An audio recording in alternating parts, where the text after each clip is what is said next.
کاوش مدیا. A few days ago, the arms embargo on Iran ended, and the U.S. struggled in its effort to extend it through the UN Security Council. With Iran free to buy and sell arms, how will this affect the strategic situation in the Gulf? Well, I think it affects it in a couple of different ways.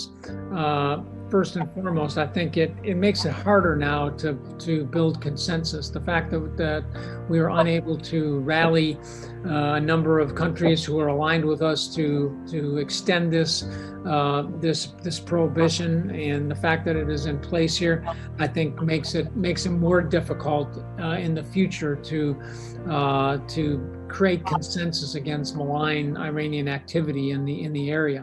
And so, I think the observation from my standpoint is that we can go this alone, but it's always better, in my view, particularly in an area like the Middle East, to go with partners. That with partnership comes added strength, comes consensus, comes the ability to really enforce things that are in our interest, in our common interest as we move forward. And so I do fear that we are losing the ability to create more consensus about that. I think this has the potential to raise tensions in the region.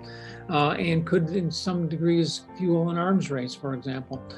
I think one of the things that, is that I paid a lot of attention to over the course of my career, particularly the later part of my career when I was a commander and had troops obviously operating in this area on a long-term basis, was the increased capabilities of Iran, both qualitatively and quantitatively. And you look at their rocket missile capabilities, their air defense capabilities, these became very, very sophisticated. And Iran was actually able to pursue that even at a time when there were fairly severe sanctions and restrictions on them in terms of getting arms, and they were able to do that. I think we have to ask ourselves what happens now when they now have more ability to that, and what is the impact on that? That will create a fear on the other side of the Gulf. آنچه در مورد ما میگویند